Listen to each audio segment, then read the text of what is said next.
You just realized that you needed to hire someone yesterday. How can you find amazing candidates fast? Easy. Just use Indeed. When it comes to hiring, Indeed is all you need. Stop struggling to get your job posts seen on other job sites. Indeed sponsored jobs help you stand out and hire fast. With sponsored jobs, your post jumps to the top of the page for your relevant candidates so you can reach the people that you want faster. And it makes a huge difference. According to Indeed data, sponsored jobs posted directly on Indeed have 45% more applications than non-sponsored jobs. Plus, with Indeed sponsored jobs, there's no monthly subscriptions, no long-term contracts, and you only pay for results. How fast is Indeed?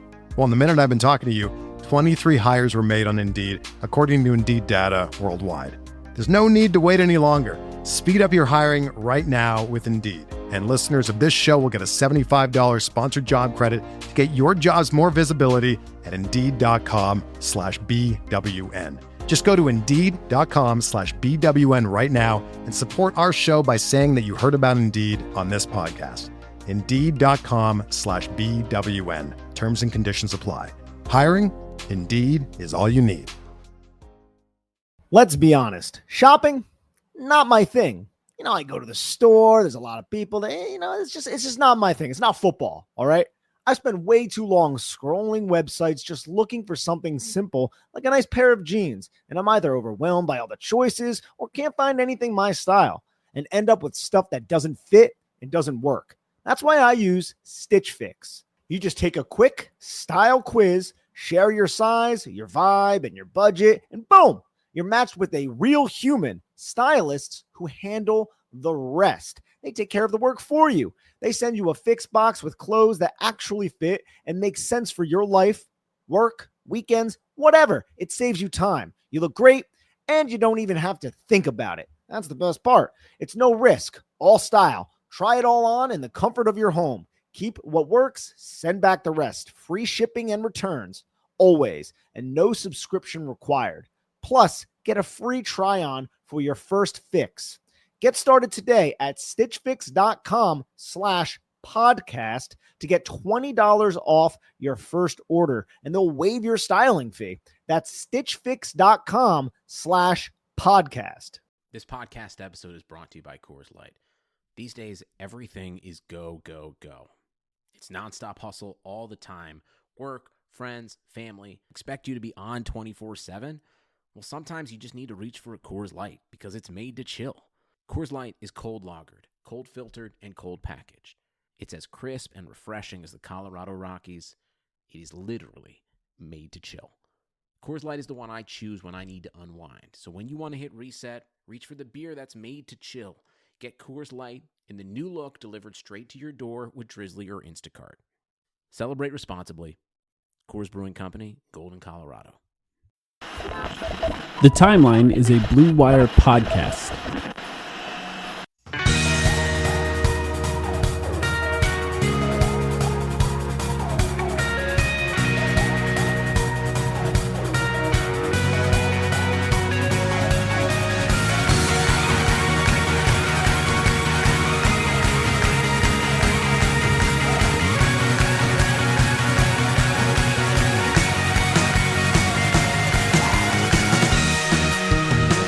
Welcome to the Timeline of Phoenix Suns podcast. My name is Mike. I'm here with Sam. Sam, how are you doing?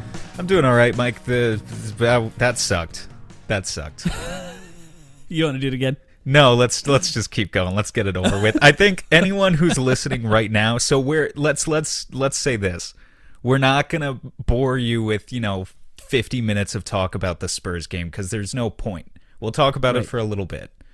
We're mostly going to talk about the upcoming week because I think it's more interesting. But because I know how our download numbers work, if you're listening the morning after we release this, right after one of the Suns' worst losses of the season, if not the worst loss of the season, then you are absolutely, definitely a real fucking fan because that was a really bad game.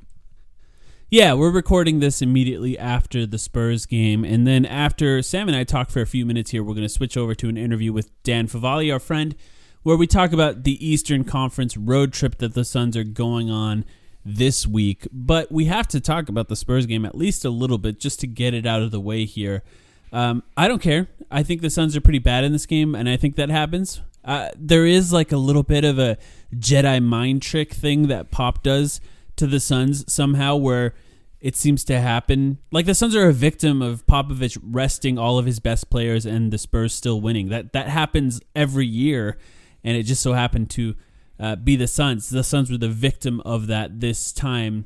There's some interesting stuff that happened in this game, but more than anything else, the Spurs just hit kind of every shot in the specific type of coverage that the Suns were deploying against them. But what did you think? Yeah, the Suns played a drop coverage for the first 3 quarters until they tried some small ball 5 minutes with Torrey Craig. But while they were playing a drop, it was with both DeAndre Ayton and Dario Saric dropping back. They were trying to concede that mid-range area for the Spurs, and the Spurs hit every single shot in that area, even contested ones tonight. Their execution was flawless. Typically I think coaching, just to touch on Pop, I think coaching is kind of overrated in its impact and the way we talk about it most of the time, but there are a few select coaches in the NBA who could lead any squad of bums to a 500 record, and Popovich is one of those guys. Yeah, and they're actually below 500 now, which is why the Suns lost to them because they lose. There has to be an element of this is the game before they go on the road trip, and the road trip is against a bunch of great teams. They were just looking forward a little bit, and I don't think they were fully prepared for how disciplined the Spurs were going to be in this particular game. The one thing I can say is I think that when the Suns get in a hole early enough, I don't know that their starters are built to dig out of that, if you will, and I use the word dig because they seem to often go a little deeper in that hole. The Suns have actually spent the least amount of time of any NBA team down by 10 points this entire season. So this was not a situation that they've been in a lot. And I think if you're going at Monty Williams, which maybe I did a little bit on Twitter today, you have to remember that this isn't exactly something they've had a ton of experience with. So there is an element to let's see what our starters can do and let's see what our guys can do before you go to a lineup like they did with the small ball lineup. But it's specifically, a small ball lineup is meant to stop a team that's doing the offensive things that this team was doing. They did it against the Kings as well, and it worked with the Kings game. The Kings went on a run. They went small. They switched everything. The Kings lost all their rhythm. And even in this game, the Spurs lost their rhythm to an extent, but there were some miscommunications with that small ball lineup on switches, and the offense was a little stagnant. No Devin Booker, by the way, in both of those games in the small ball lineup, which I'm not sure if that's by design. Like, do they not want Devin Booker in some of those switches, or I'm not sure what they're doing. But, that would be the only thing that I would say that I'd like to see them go to that a little bit more if the Suns get in a hole like that. But beyond that, I'm not sure I have any other valuable analysis on that game. What do you think? Yeah, I'm in full agreement with you. I'm not panicking based on this one game. I will say, if San Antonio is still in that 7th seed going into a first-round series, I think this might contradict something we said in the upcoming conversation you guys are going to hear with Dan, which we recorded earlier today. But the Suns are still heavy favorites in that series, but Pop always has a trick or two up his sleeve. So it might not be so easy, as proven by tonight. Yeah, and the Suns won 3 games directly before the Spurs game: Houston, Miami, and Sacramento. The Houston game was a classic Suns game against a relatively bad team where they go ahead by a lot, let them back in the game, and then close them out strong in the fourth quarter. Same with Sacramento. The Miami game in particular was kind of a blowout. The Suns kind of just worked Miami from tip to end, and it was kind of a fascinating week outside of this Spurs game. What are your thoughts on any of those games? I have some things that I'd like to talk about, but do you have anything specific that stood out in those games? I think just 2 players that I think we can single out from this week. Do you want me to? I don't know if you have one in mind. Yeah. Should we trade back and forth? Let's start actually small. Let's start with Javon Carter. He's a guy who's gotten his rhythm back this week. In fact, today it was kind of sad, actually. He had 17 points, which is the second most he's ever had as a Sun, and it came in just such a brutal loss. But his last 5 games, I haven't taken the time here to calculate the exact stats, but his last 5 games here, Javon Carter, who is not a score-first player by any means, has 14, 9, 9, 13, and now 17 points. So he's re-entered the lineup in favor of Langston Galloway and obviously Etuan Moore, who hasn't played in a couple months now. That only makes sense when Javon is hitting his shots, and right now he's torrid hot from deep. He can't miss. I think he's raised his 3-point percentage from, it was about 31% like a week ago, And now it's already up to like 37-38% on the season because he's just come out chucking. He's even, running off screens and kind of doing some Langston like movements, not to the same extent, but we've seen a little bit of it from him. So that's a guy where his defensive impact. Is he, one of the top 8-9 guys in a playoff rotation? I don't think he's cracked that playoff rotation, to be honest. I think Monty has 8 or 9 guys probably in mind, and Javon is the 10th guy. But in certain matchups, the Heat was a good example. If you just want a guy to chase Duncan Robinson around screens for 10 or 15 select minutes, he could crush that, And so like certain playoff games, he could come in and he could play 5 or 10 minutes and harass someone on the perimeter. And as long as he hits a 3 or 2, he's doing his part on offense enough to be worth putting in the game. So I want to give a shout out to him because this is by far been his best week of the season. Yeah, he's looked like he did in the bubble. I think that was the last time we saw Javon Carter be like an ultra effective offensive player. He's always the defensive player that he is, and that he's a pest that really just bothers guys and still has some small limitations just from being short compared to the rest of the players on the court. But you really see how valuable he can be. And, looking at the box score for the Spurs game, he led the team in scoring. I'm not. Is that the only time that's ever happened? I can't remember a single other time. On the Suns, yes. I looked up his career high when he was at like 15, 17 points because I was like, Javon Carter averages like 4 points per game for his career. What could his career high possibly be? Yeah. He had 32 in a game, one of the very last games of the season, his rookie year in Memphis. Like an Alec Peters, I think it was the last game. Insane. Yeah, and 6 threes or something like he had, or 7 threes, like a lot. But yeah, I think you're exactly right when you talk about him in the playoffs, in that maybe he's not a guarantee every night, but I'd be shocked if he didn't play at some point in the playoffs, especially when you have the type of guards that the Suns are likely to go against, even in the first round, where if someone's going off, he's just another guy that you can throw out there and give them a different look defensively to see if he can put a stop to it. Just harassing guys up and down the court like he does affects the game, even a small amount. Just not letting them get into their offense the way that they want to get into their offense. And yeah, he was excellent in the Spurs game. A great week throughout. And I think earning those minutes, and in a way that I didn't really expect, because what's happened now is basically he's playing a lot of time with Chris Paul, because as we know, the Suns like to have multiple offensive creators on the floor at all times.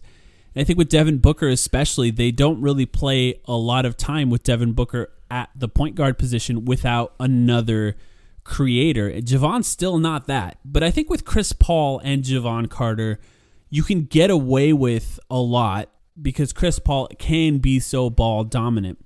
It's still Javon Carter shooting threes, not doing a lot of pick and roll ball handling, penetration, passing. He's just, they told him, in fact, he talked about it after a game, I'm not sure which one it was.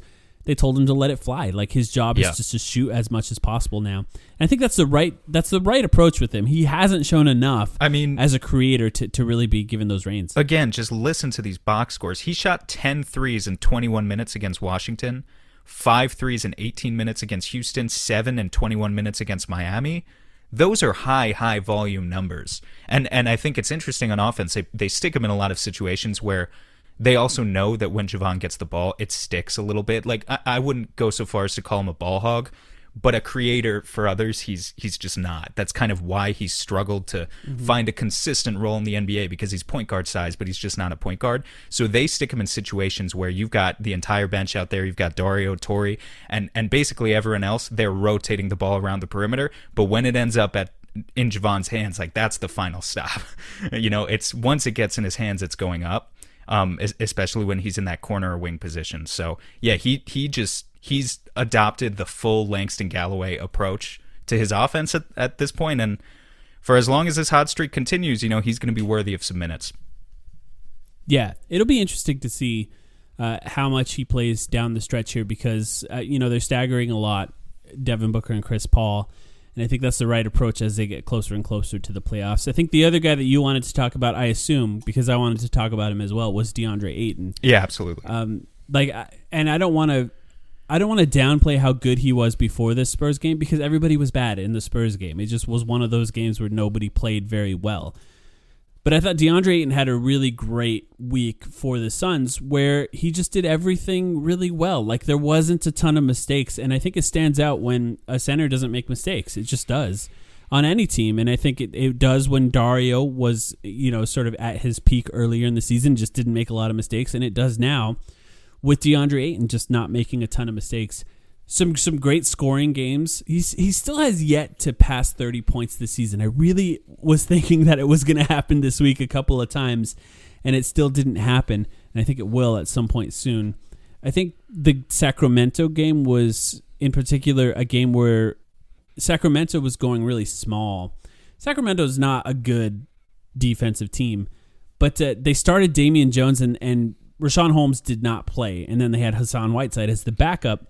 They scrapped the idea of Damian Jones entirely because the Suns were just beating up on him by the second half, and were essentially playing with Harrison Barnes at center at any time that Hassan Whiteside was off the floor. And in a game like that, the ideal scenario is that you can trust your center with the ball 10 to 15 feet away from the basket. He's capable of shooting over guys or backing them down. And this was a game where DeAndre Ayton really did come through because those types of defenders are sort of designed to take the ball out of a guard's hands. And I thought he was particularly good in that game, but he had a great week overall. Yeah, and I recently, for the first time, I haven't done this all season, I posted on Twitter the other day, I took not a deep dive, but I looked at his shot charts, just to really see what we were getting out of DeAndre Ayton recently. He was running a 62% true shooting before the All-Star break, which is already good. That's already a good efficiency number. But oftentimes with centers, especially rim runners, like the absolute best rim runners, the guys who just dunk, like a Mitchell Robinson or a Clint Capella or something, someone who doesn't have the touch of DeAndre Ayton, those guys can run up near 70% true shooting, and lo and behold, that's what Ayton's doing after the All-Star break this year. So what the shot chart is showing, he's taking less mid-range shots in general. Obviously that's going to help, is leave the mid-range shots, a good amount of them, to Chris Paul and Devin Booker. I guess a better way of saying that, leave the upper elbow mid-range shots to Chris Paul and Devin Booker. They can kind of patrol from the pick and roll, top of the key, and then get into the teeth of the defense right around the elbow and hit those mid-range shots. And we're seeing what we saw earlier in the season is we saw Ayton shooting from that position. He's kind of given up on that shot now. However, the caveat, the disclaimer here, Ayton still shoots some mid-range shots. He likes to face up kind of from the low block, both on the right and left side, where he can either face up from about 15 feet out, or he can go for a turnaround where he's pretty damn good, and he's been converting those mid-range shots a lot better in the second half of the season. Right. So there's some nuance to it. The other thing, we've seen him toying with the idea of shooting threes again, only a couple times. Like, he's taken like 3, he's missed all of them.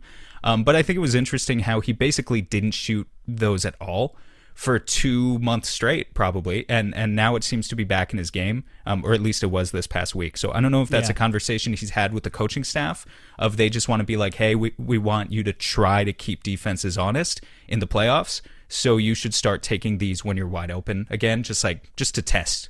It hasn't worked yet, but I don't hate that idea. I'm past it.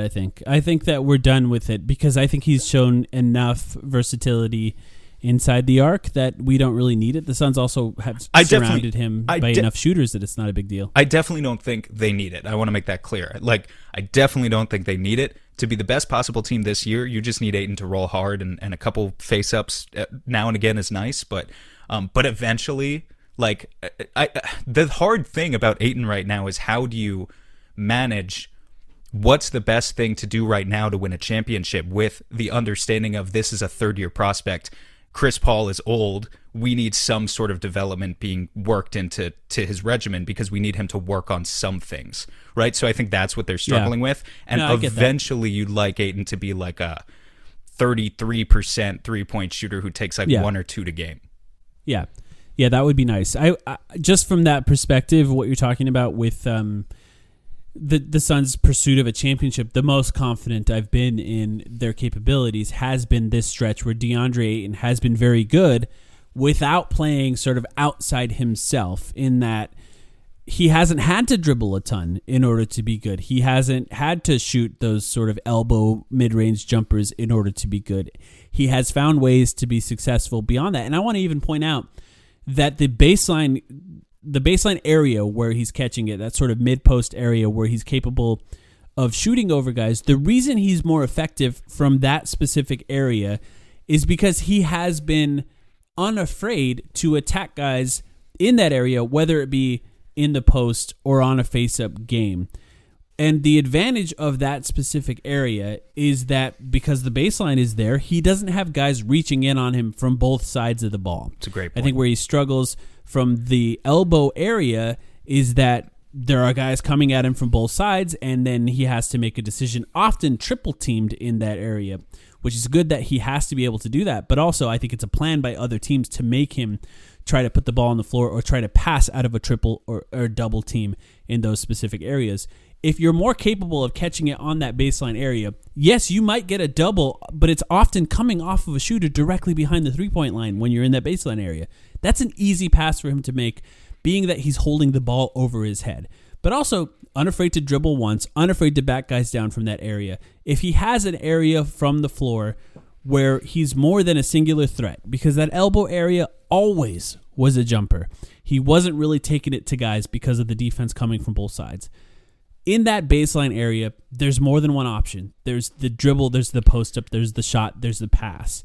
That makes him more effective in that area, and I think that they can feel more and more confident giving him the ball in the baseline area because of the way that they've sort of designed the offense around him. It's often Jay Crowder or Cameron Johnson directly behind him. So I think they're doing the right things with him. To watch, I agree they're doing the right things with him. If Suns fans want a good example of someone who's just totally mastered eating up space in the middle of the floor at the big man position, like if you want a far away lofty goal of like what you want DeAndre Ayton to develop, not now, but 5 years from now, then just pay really close attention when we play the Sixers this week, because that's what Joel Embiid is going to do. Well, he's going to destroy us in that way. You know, Joel Embiid, I think people talk a lot about how he's keeping post-up game alive in the NBA in 2021, and to an extent that's true. He posts up a lot, and he's efficient as a post-up player in a way that a lot of centers aren't. Therefore, a lot of offenses have kind of given up on that as a major vehicle of their offense. The Sixers, it's still viable for them.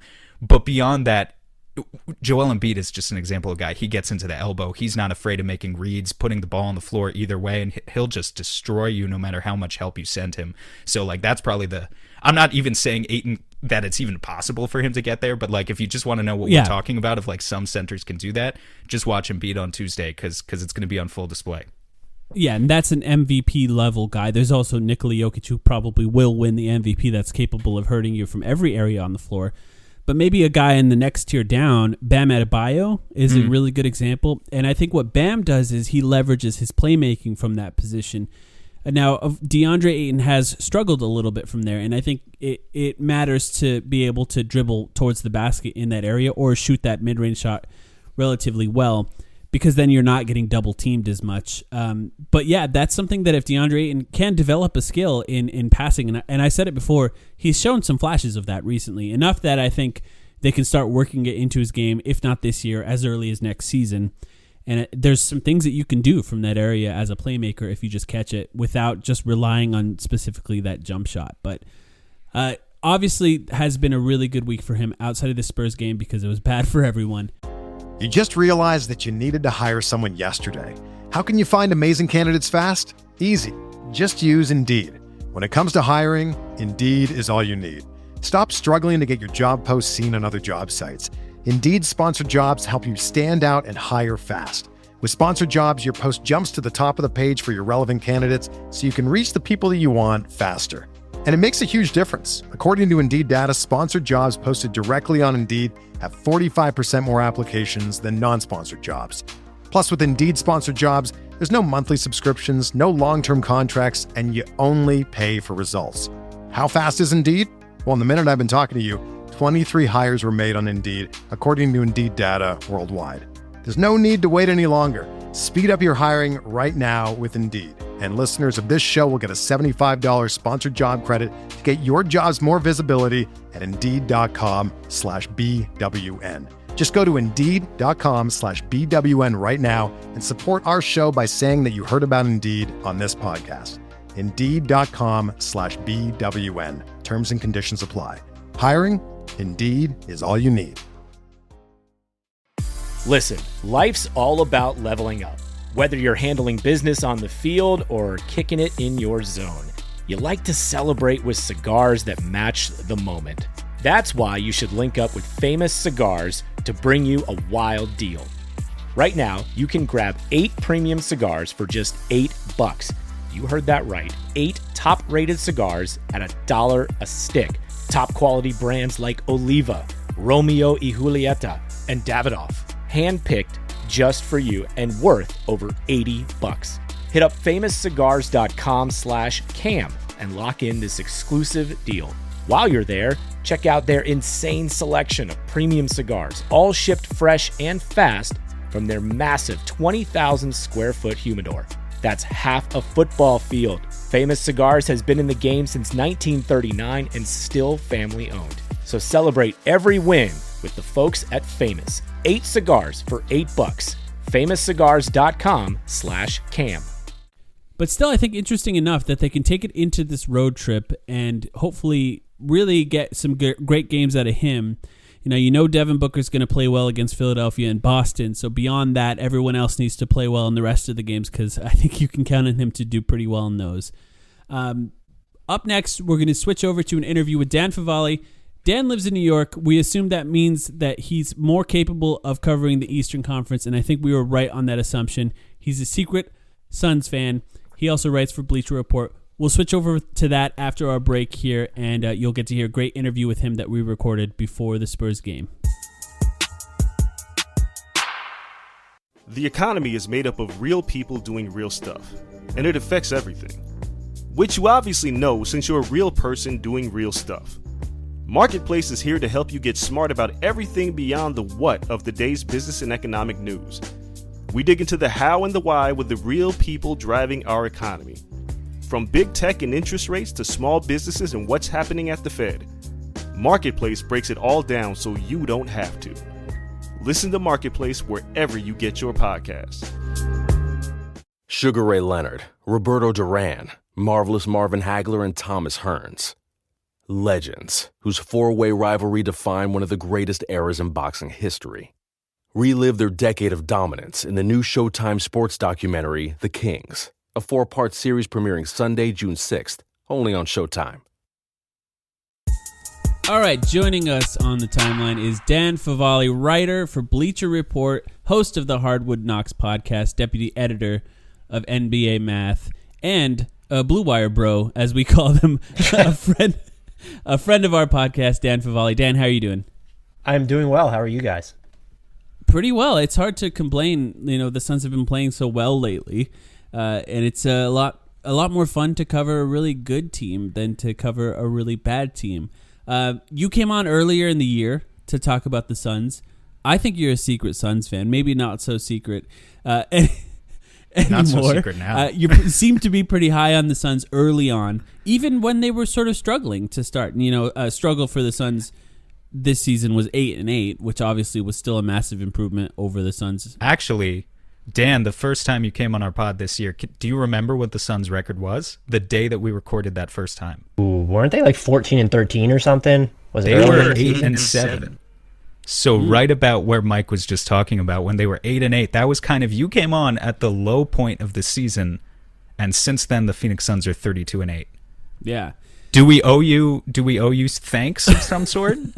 Doesn't this date back to you guys came on my podcast and I said the Suns were going to win at a 57-game pace, and even you two, I could just feel it through the airwaves that you were like, what the fuck is this guy talking about?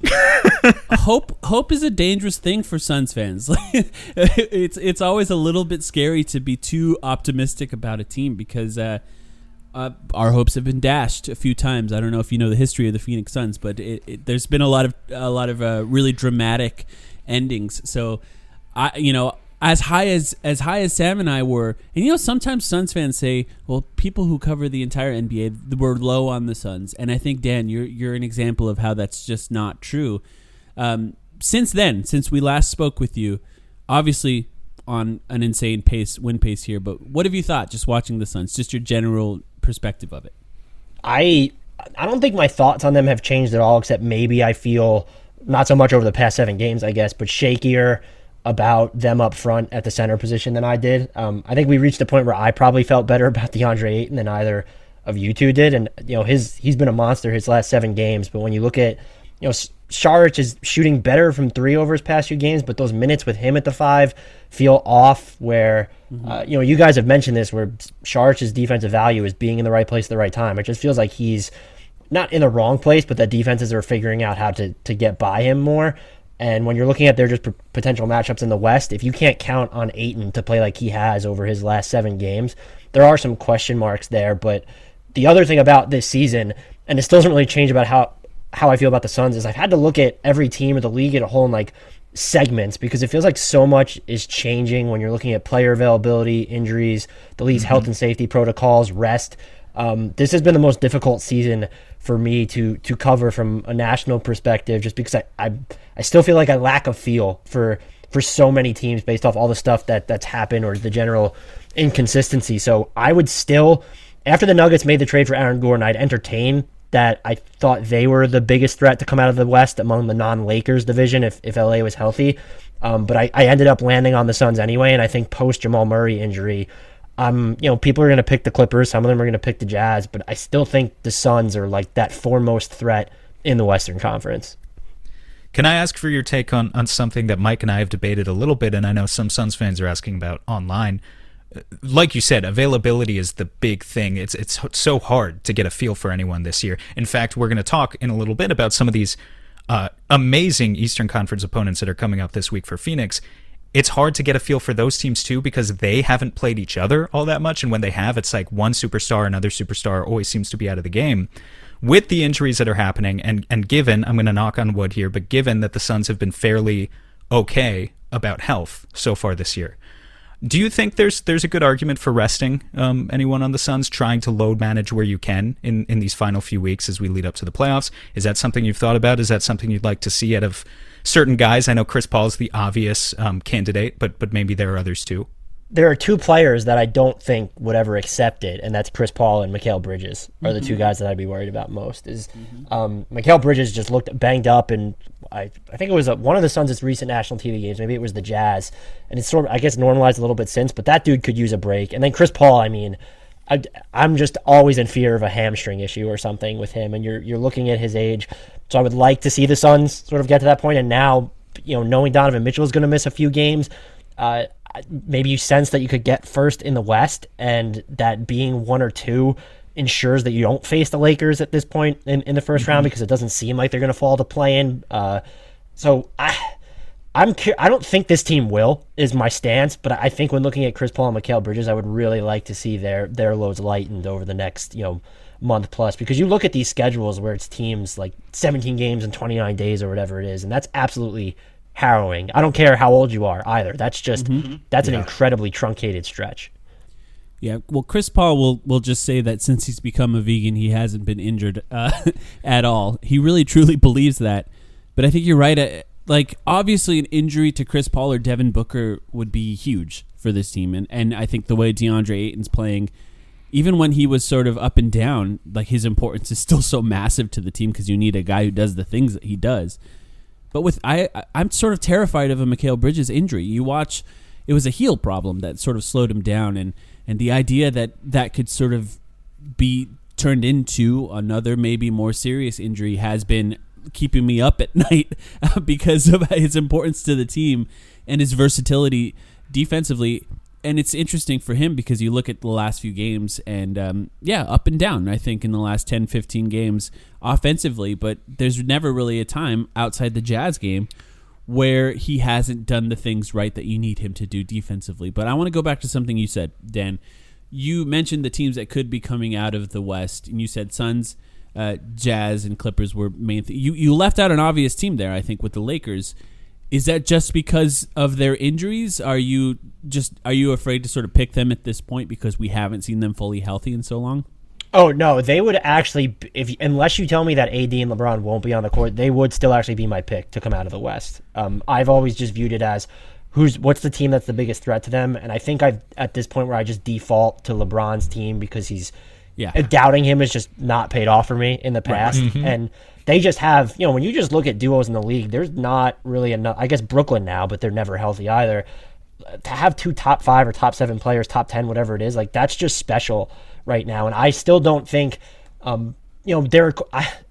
think Anthony Davis is still somehow underrated on the defensive end because people pay so much attention to on-off splits.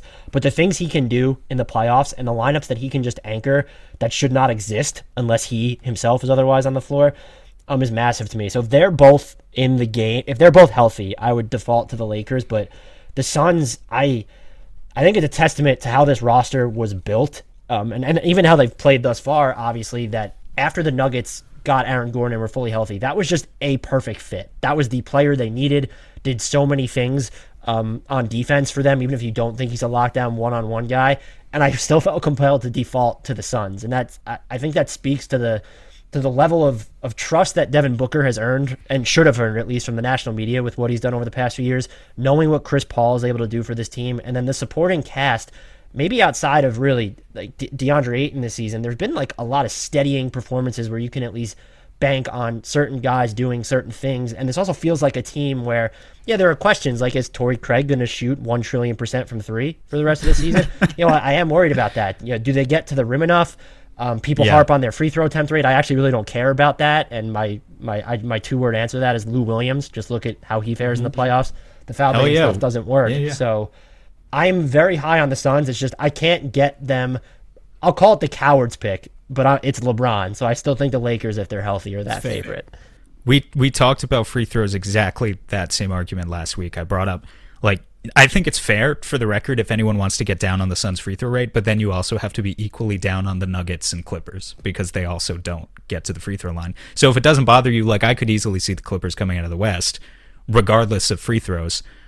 Therefore, I have to apply the same logic to Phoenix. But we already heard you talk a little bit about maybe not so much a lack of faith, but just maybe not the strongest feelings about Dario Saric. Are there any other obvious weaknesses here that you look at this roster? I mean, we're sitting here, it's April 17th when we're recording this. They're up to 6th in offensive rating. They're 5th in defensive rating. It doesn't feel like there are obvious holes, but as you look at specific playoff matchups, what are you thinking? Yeah, playoff matchups are interesting, and even if you end up, and we're probably looking at, I don't think there's anyone they're going to face in the first round that is going to be a team that I wouldn't pick them to beat. It could be Dallas, it could be Golden State. I still would pick Phoenix to beat them. It's when you get into those second round possibilities and later where I don't know that they match up with a full strength Lakers squad particularly well. I would be very curious to see can they get away with some of their non-Ayton lineups if you're facing the Jazz, if you're facing the Nuggets and you have Gobert and Jokic there. So those are things that I'm really looking at. And we're going to reach a point where you've gotten good 3-point shooting from your supporting cast. But is that just going to hold up in the playoffs? Torrey Craig aside, but even just other guys like Cam Johnson or Mikal Bridges, they don't have a postseason sample to look back on. And so there are going to be moments when teams are able to, if you're going up against, let's say, the Clippers or something, they're going to be able to get the ball out of Paul and Booker's hands and force other guys to make plays. Do you have that on this team? And I think they've proven that they do, but does it translate to the postseason? Because there might just be, I don't want to call it a lack of variance in their supporting cast, but unless DeAndre Ayton's done a much better job over the past 7 games where so many of his shots are coming in the restricted area, a fewer percentage of his shots are as jumpers, and I think that's the way he probably needs to play. But if he's not doing that, you sort of have a variance in how shot profiles from guys are coming, because who is the player on this team that's going to put consistent pressure on the rim? And I feel like that's the point with this team that hasn't been belabored enough, where everyone's like, oh, free throw attempt rate. And I didn't even think, Sam made this point just now, I didn't even think about it, the good teams that have, there are a ton of good teams right now that are not getting to the line. It's sort of the same thing with the Clippers, though, where it's getting to the rim is still valuable, and it feels like the Suns are still not getting there enough, even though, you look like their pace has picked up, their average time of possession over the past, I don't know, since March 1st or something, the last time I looked at the data. So those are the two things that, or I guess it's one thing, just looped together, that is standing out, is do they have that variance in the supporting cast of their offense, where is Ayton going to put enough pressure on the basket, or do they have? Can they trust their supporting cast guys to knock down those big time 3-pointers in the postseason? Can I just say, people accuse often, they just point fingers and they say the national media doesn't watch the Suns. The national media doesn't watch Team X or Team Y. You, in the span of 10 minutes, have hit on some of just the main points that Mike and I have been talking about like last week and for weeks. So kudos, because yeah, like the pace thing, not everyone's picked up on that. You often still like go into opposing team games and hear the announcers be like, oh, Phoenix is a fast team, they've always been a fast team, people who just like obviously don't pay attention, but yeah, that's a great point. I would kill to see the Suns push the pace more after turnovers. Has been the most infuriating thing, and I was looking this up for a piece I was working on a couple weeks ago. They're 14th in average possession time. That's per unpredictable since March 1st.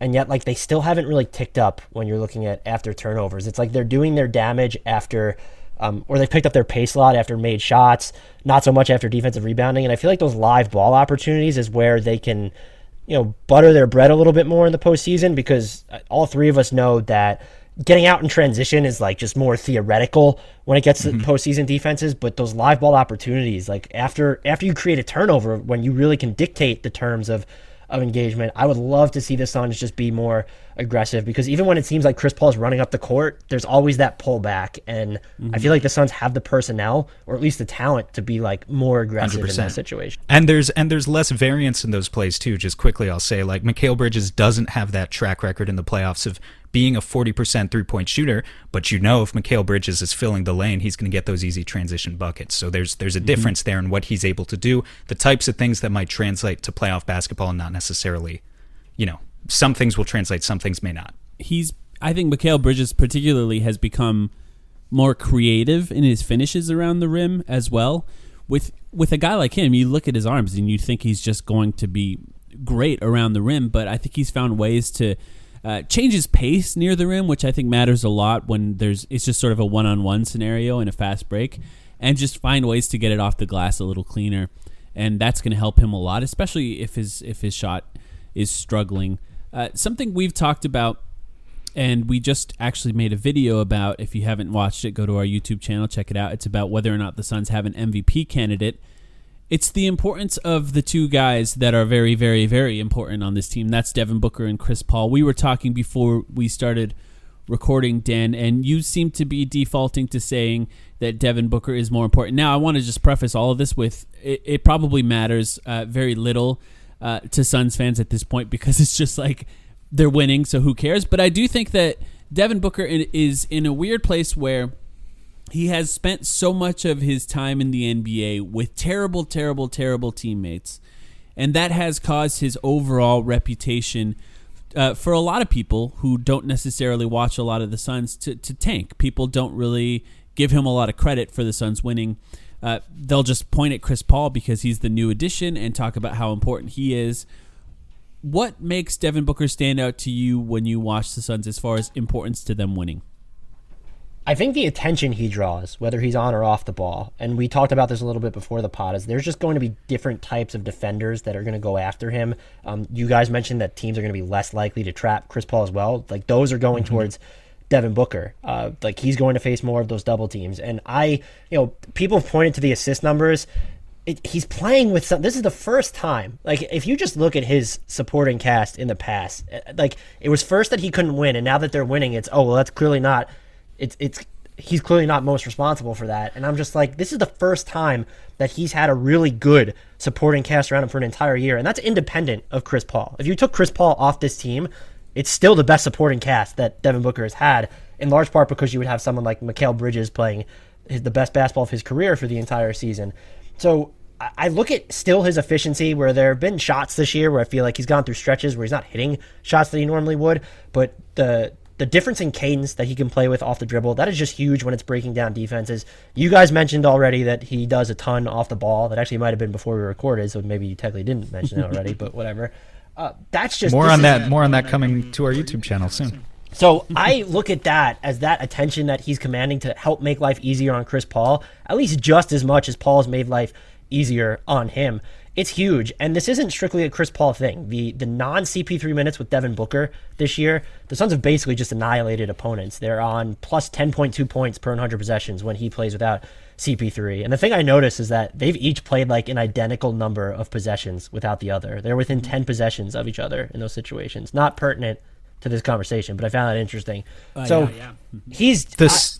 It's just and I guess it's hard to distinguish, and that's where I landed on when I actually watched your video on that MVP discussion. The thing that probably doesn't get talked about enough is this might be the most equitable star partnership in the league, where two guys are so close to each other in individual standing relative to other stars. If you look at LeBron and AD, for instance, like there's still a clear demarcation line between them. LeBron is much better than AD. Giannis is much better than Drew Holiday or Chris Middleton. Jokic is much better than Jamal Murray. The closest like mirror example might be in Brooklyn between Durant and Harden, but Durant just hasn't played most of the season, so you haven't seen that same MVP cannibalization happen. And I think that's what's more so at play in Phoenix is Chris Paul and Devin Booker are so close in value that they're taking attention away from one another, or in Booker's case specifically, Paul is the new ad, and that's when the Suns have turned, even though people are forgetting that the Suns were monsters in the bubble last year. And so I think that contributes to sort of which still seems like a lack of national attention for Devin Booker, even though I think people came around a while ago to that he wasn't this empty calories guy. That narrative sort of died, but now it's, he needed Chris Paul to get the Suns to this level. And I was like, well, you need a second star in this league to get to this level, period. Mm-hmm. Funny enough, just real quick, we're recording this before the Spurs game, which is Saturday, first time the Suns play the Spurs. And just ESPN Stats and Info tweeted a few things about the Suns this morning that I think is funny when you talk about them being equitable stars. Entering tonight's game, Devin Booker needs just 8 points to become the 9th player to reach 9,000 career points before turning 25. And that would mean he would join LeBron James, Kevin Durant, Carmelo Anthony, Kobe Bryant, Tracy McGrady, Giannis Antetokounmpo, Shaquille O'Neal, and Anthony Davis. A pretty insane list of stars to join in that list. But in the same game, Chris Paul could enter the night. If he scores 32 points, he would pass John Stockton for 48th on the NBA's all-time scoring list. So in like a single game, two like monumental things could happen. Obviously, the Devin Booker one, 9,000 points, not a major thing. But if you look at the amount of guys who have done it, it's a list that makes you kind of blows your mind. And then of course, Chris Paul, one of the best players all time, can go up on that all time scoring list. It is bizarre. I know that you were high on the Suns, and I know that you expected them to be good, but did you expect Chris Paul to just maintain? He's arguably better than last season at this point. It's tough to make a case that he's not better than last season at this point. Did that surprise you? I think the only thing that's really surprised me about his performance is the availability. I just thought there would be more missed time from him, especially when you're looking at him not really having missed a ton of time last year. And so I don't think his performance, like it just, when you look at what he did in crunch time last season, he's so automatic. I'm actually like, I even look at like it took his like 3-point clip. It feels like that's too low over the past 3 seasons. And like, he's not hitting as high a clip of his pull-up threes this year. So I'm not saying I'm disappointed, but I mostly expected this level of play. I just didn't expect it to be so reliable in terms of how often he's doing it. I just thought there would be rest nights baked in, but I obviously underestimated vegan CP3. I actually saw Mike make a really good point this morning. I thought the Suns have these weird 2 games against the Spurs as the final 2 games. Again, they play tonight. We're recording before. But they have their final 2 games of the regular season against the Spurs. And what a good opportunity that would be if the Spurs are still 7th and the Suns are still the 2nd seed to just rest everyone for the final 2 games of the regular season and kind of not tip your strategy to pop of what you're going to run out there whatsoever and still find a way to rest Chris Paul at the same time. Again, I don't think he would do it, but it would be kind of a bizarre sort of thing where to avoid the Suns and Spurs potentially playing 9 times in a row, you could kind of give everyone a couple nights off. I would be shocked if a Spurs Suns series got past a 5th game, so I wouldn't be as worried about that. I think the Suns are. I don't know what would be a good matchup for San Antonio, but I think if you're hoping for a first round opponent at your Phoenix, I might single out San Antonio as the team I'd want to go up against. I agree, unless Memphis was gonna. Yeah, I would agree with that. But I'm like, not worried about any of them. I'm not worried about Portland or Dallas either, frankly.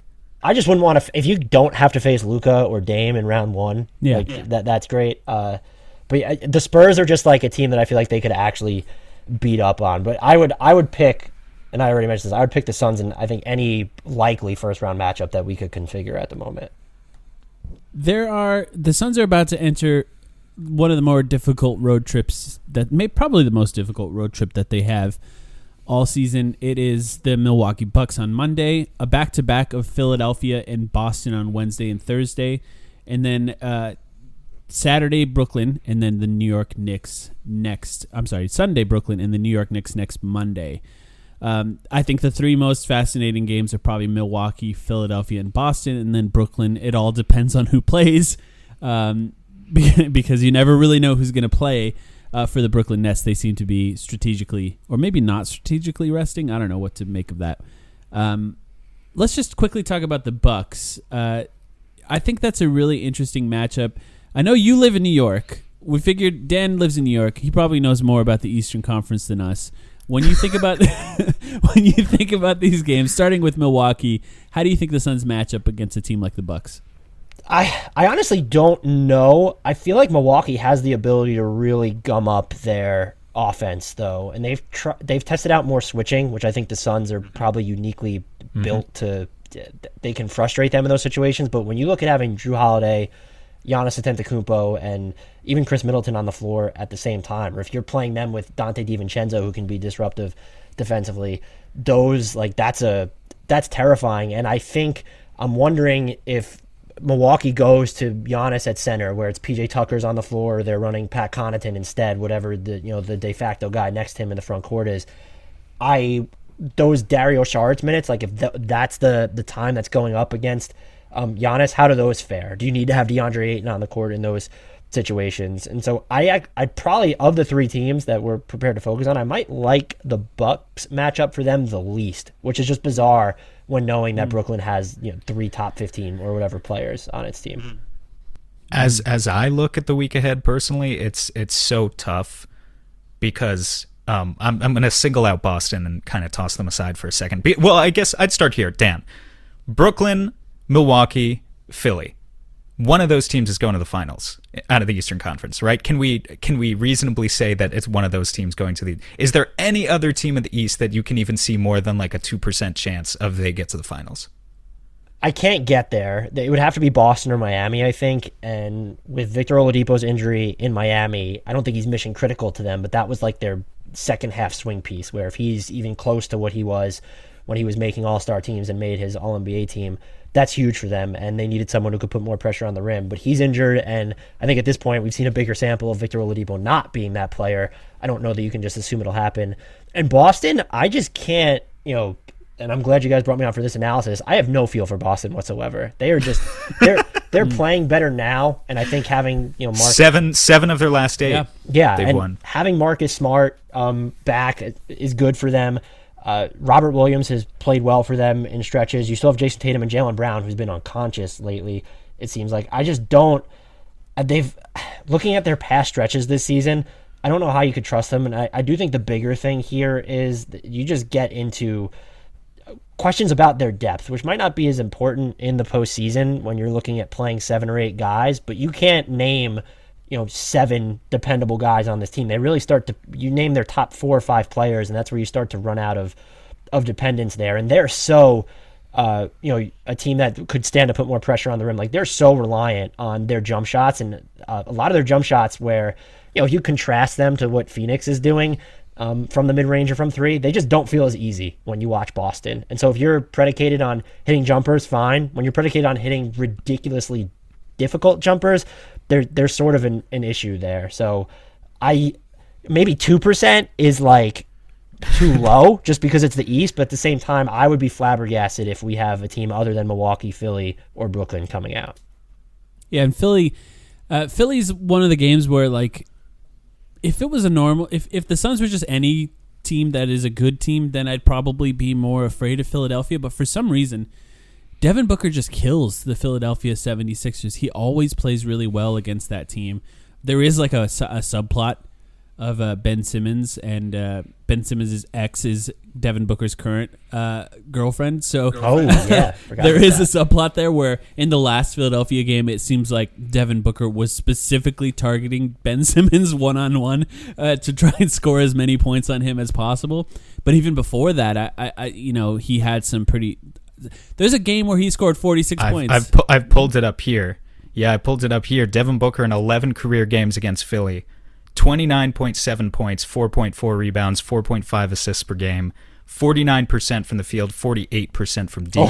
When you add in the fact that like 3 of those games are from the first 2 Booker seasons when he was like either a rookie and scoring like 10 points per game or a teenager, that is insane for him to have a career average of 30 against that team. But to be fair to the 76ers, they have an MVP candidate. I don't want to get into that conversation because of apparently that just throws every podcast off the rails.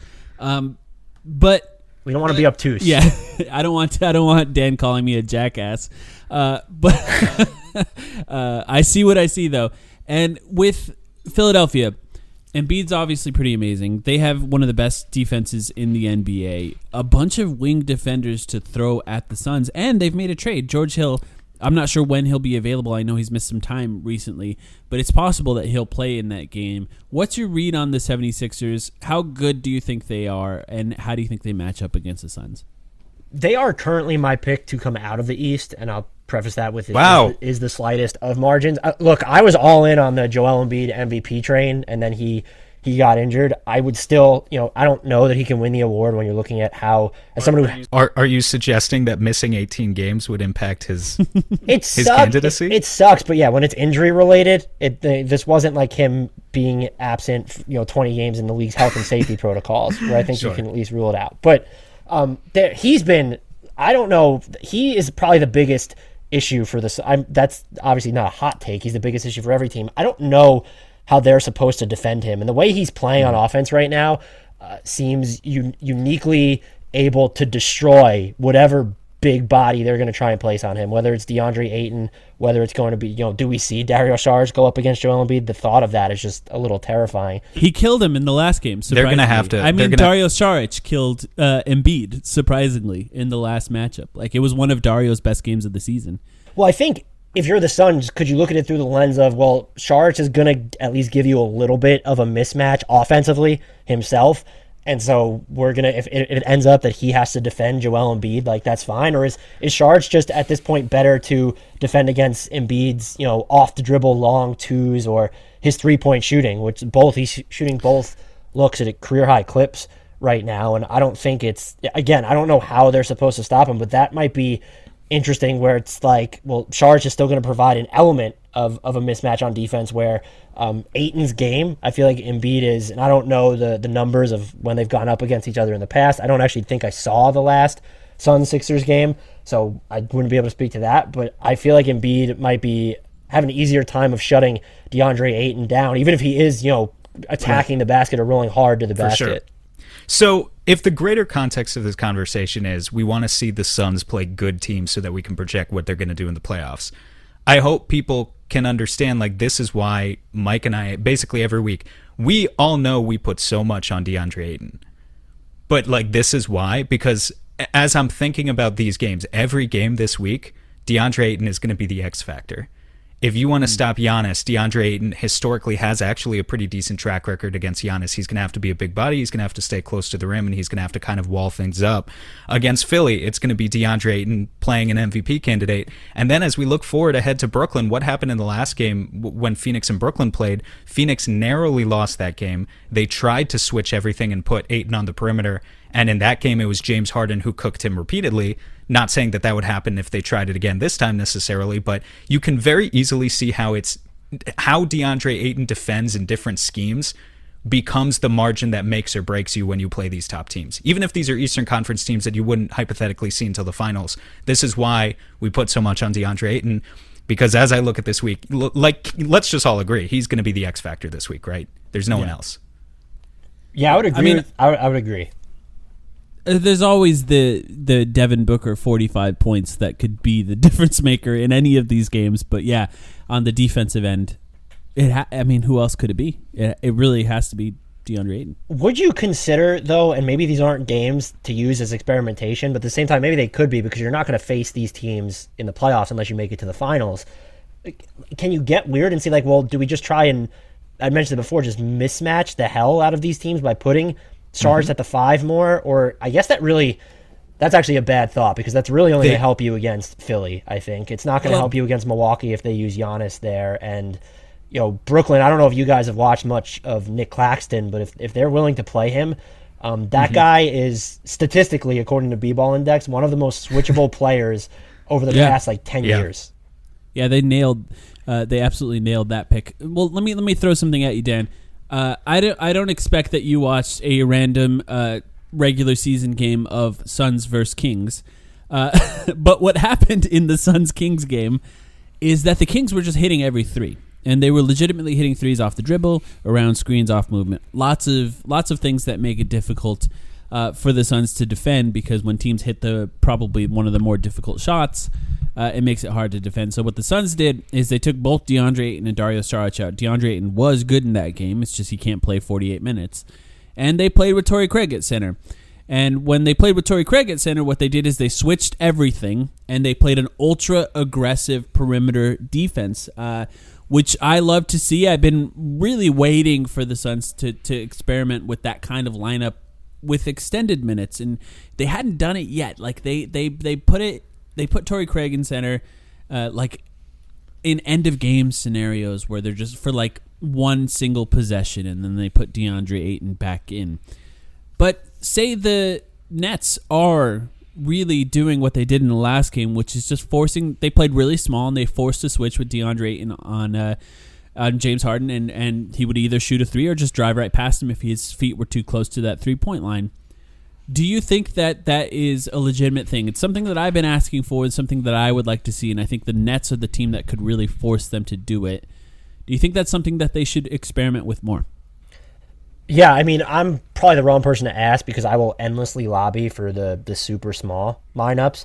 And I do think there are certain matchups where you can write those off. It's going to be the biggest problem for you defensively. And there are certain matchups where you could write it off as, okay, well, if we, maybe the Nets can force their hand there, but if you want to be the team that's trying to maybe dictate the style of play, it's not unfair to just assume that Embiid is going to chew up who's ever at center. And so why not try and gain an edge on offense there? And you do have the Suns have a lot of good, at this point, would feel like team defenders. So you might be able to get away with it. So I would absolutely try it out. And at this point, it does feel like when you just look at the standings, if you were completely worried about seeding, it feels like they're essentially, barring disaster, locked into 1 or 2.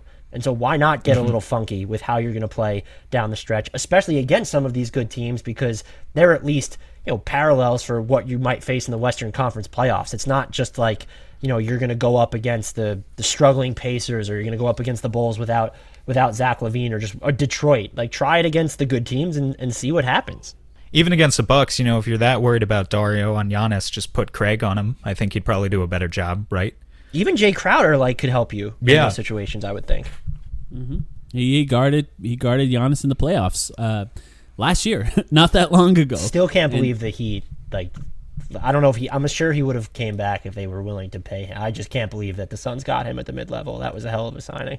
Well, it's funny enough. Like the Heat didn't do it because they wanted a chance at Giannis. It seems like that was the main thing. My theory, and I'm just going to assume that it's a fact, is that Giannis purposely signed when he did to wait until the free agency hoopla was over so he could screw over every single other team that was planning on signing him. I hope that's what he did because I love pettiness. It's a brilliant move. Sam, you got any more questions for Dan before we let him go? I'd say the last one here, Dan. What is a good week for the Suns? Let's throw the Knicks game in there too. So let's say it's the next 5 games. You got Milwaukee, Philly, Boston, Brooklyn, New York. What does a good week look like? I think if you come out of that 3-2, if you come out, I would expect 2-3 just because of the gravity of the road trip. And so if you come out at 2-3, I would think that's fine. If you come out at 3-2, that's ideal to me. And if you come out better than that, then there's clearly something to the Suns just put any good team against them, and I guess they're going to win because their record against opponents 500 or better is the best in the league right now, I believe. Yep. So There's a chance they could do better, but if you guys, you're going to know their past schedule better than I did, this is probably going to be just their hardest road trip of the season. So hovering around 500 would be huge for them, I think. Yeah, they also have the best road record in the NBA at 17-7.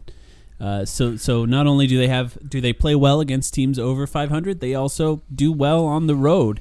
17-7 is probably benefited from the fact that they haven't gone on this specific road trip that they're going on right now, because this could be the one that hurts them in that stat. The Phoenix Suns at 20-6. I'm just looking at the expanded standings right here. The Suns at 20-6 above teams above 500 are only a half game back of what the Sixers do. Wait, excuse me, I'm reading this wrong. Where the Oh, okay. They're only they're only a half game back of what the Bucks do against teams under 500. The Bucks are 21-6 against teams under 500. The Suns are 20-6 against teams above 500. The Bucks are only 14-14 against 500 plus teams. That's pretty crazy. I know Giannis has missed about 10 games, but still. Yeah, and look, they might get, I wouldn't call this a break because I'm sure that the Nets will still be good, but is James Harden going to be ready to play? Because the Nets have already said they don't have a timetable for his return and they want him to get 2 practices in or something before he comes back to the court. So I don't know that I would predict he won't play, but if he doesn't play, then you do have just Kevin Durant, who's a wild card, or there's at least a chance just based off what happens with Kyrie Irving or Kevin Durant this season that you're facing only a 1-star Nets team, which would be ideal for them just looking at the type of road trip that they're going up against. Yeah, it's going to be a fascinating week. It'll be interesting to come back after this one and talk about it. And they got a back-to-back with the Knicks after we record our next week's podcast. But Dan, thank you so much for joining us. Read Dan on Bleacher Report. Listen to the Hardwood Knocks podcast. Follow him on Twitter. Dan, is there anything else that you'd like to promote? Nope, you covered it. Thank you. No problem. Thanks for joining us.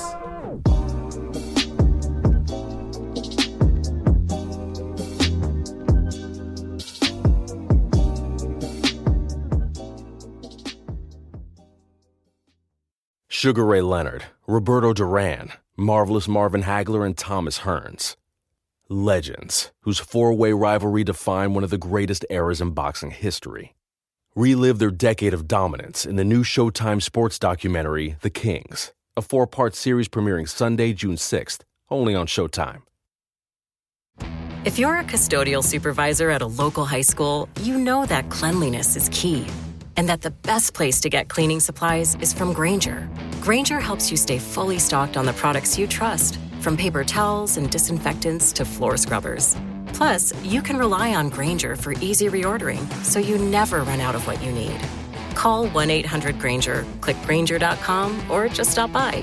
Grainger, for the ones who get it done.